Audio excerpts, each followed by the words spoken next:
I should put it on record that it becomes very clear as we proceed that certain people don't want Mkhwanazi to appear before this committee. And they use all manner of excuses to make sure that he doesn't appear before this committee. Others even sing the loudest in a pretentious way as if they are his number one defense force. But deep down, they don't want him to appear before this committee. That's why you can't even revoke sanctioning him, because if it doesn't come, the better. Some of you forget how this committee came about, and many of you opposed the existence of such a committee. And now, because of whatever reason this committee is here, you start finding a way of juniorizing it. What does our committee have to do with the Commission of Inquiry, which is toothless? It's not binding. It can't bite. Why did we put those things in terms of in the terms of reference that we can subpoena a person? There was someone's wife who appeared before one of the committees here, and the husband is here. When she asked for postponement or for this or that, everything else was rejected because there was huge interest on her. And she was reminded that we can even proceed without you. But because you don't have interest, you pretend like you have interest, and you create an impression that Julius has got something to hide. How can I have something to hide when I say someone must come before the committee? You must decide what you want. You must decide whether you want Mkhwanazi before the committee or you don't want Mkhwanazi before the committee. And if you want Mkhwanazi before the committee, in the terms of reference, there are mechanisms to get Mkhwanazi into the committee. Mkhwanazi told you, I'm not coming to you, even before there was an actual date of the commission. That's how junior you are. And you want us to participate in a committee like this that has been juniorized? There is some senior committee called a commission. We're being juniorized. You have turned this committee into a toothless body. It is going to be the most useless body. I'm not even sure if some of us can continue participating in such a committee that agrees on something and do something else. Mkhwanazi, subpoena does not mean Mkhwanazi is wrong. If you don't know English, it's none of my problems. It's none of my baby to feed Malta Bella. Mkhwanazi must be subpoenaed because what Mkhwanazi said is important and cannot be postponed for a day. It's very urgent. But all of a sudden, even if Mkhwanazi becomes the last, that's fine. We can look at other people. Why? Because you don't want the truth. And you create an impression that you want the truth. You don't want the truth. I am here to seek the truth. That's why I'm saying Mkhwanazi must be subpoenaed. Mkhwanazi must come. We have nothing to do with the commission. We can never use a material of the commission in our committee. Mkhwanazi must write an affidavit directed to our chairperson, and that becomes a document of our committee.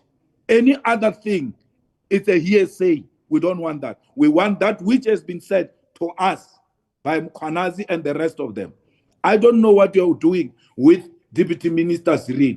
To show that you want to make this thing useless, you have put in deputy ministers with no powers. I don't know what they're going to tell you. I don't know what you want to get from those people.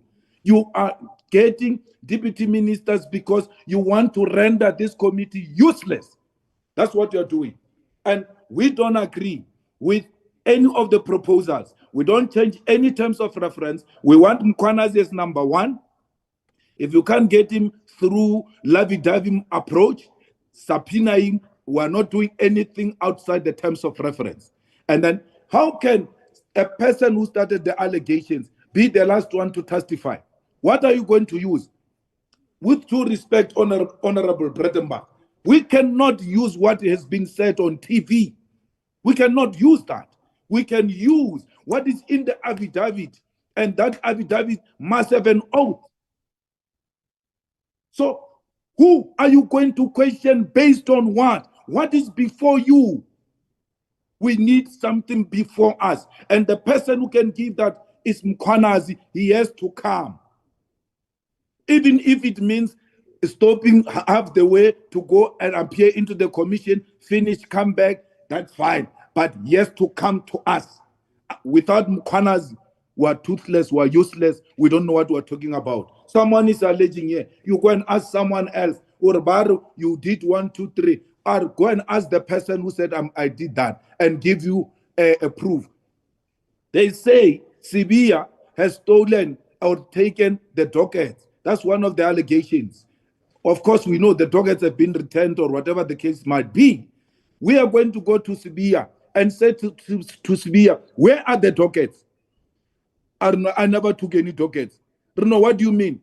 He says, go to the person who says I stole the dockets to give you evidence that I took the dockets. It doesn't work like that. As an advocate, Honorable Bredenbach, you know that. It doesn't work like that. There has to be a person who makes the allegations. We have to test the allegation. We have to test the evidence of the allegations. On the basis of that, summon people, because we now have something that gives us at least a prima facie to can engage these people. I rest my case. Can I check if we still... This morning, by what I've heard, why did we spend all that time with the terms of reference? Based on what has been presented to us this morning and what we've been told, it is clear now that we are being dictated to. It is clear that we are the underdogs, and it is clear that we are now becoming like a subservient right now. We have forgotten our role. We have forgotten our responsibilities. We have declared ourselves, like Honorable Malema says, completely toothless. I cannot believe right now that we are considering how and when to do this when we have spent so much time with the terms of reference. I cannot believe right now that we are saying that it doesn't matter when General Mkhwanazi comes to appear, and it doesn't matter whether he's first or last, his statement cannot change. What he has said on television cannot change. Then why are we here? Are we not meant to probe his accusations? Are we not meant to investigate as per the terms of reference? Then we might as well take the statement and take everything that has been publicized in the media and use that to generate findings in this committee. If that is being said, I am shocked to hear that that statement was made. I'm also saying that, why are we saying also that, you know what, let's call Mkhwanazi whenever he's available to come, forgetting that we also have the powers to subpoena, to summons people here, and then saying we can call whoever else, anyone else thereafter.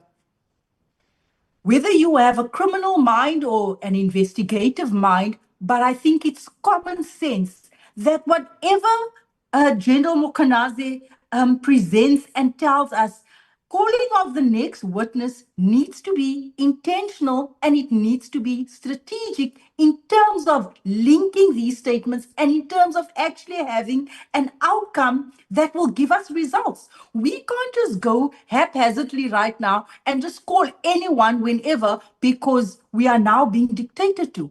I am really not happy. It feels as if at this point, like this is a complete waste of time, because all we've been doing since this committee has started, we have been getting our lead and getting our instruction from the parallel commission that is running. I'm very unhappy about this. And Chairperson, can we start doing what we've been mandated to do? Can we start realizing our power as Parliament and realize that we have the role, we have a binding role to play here? Thank you.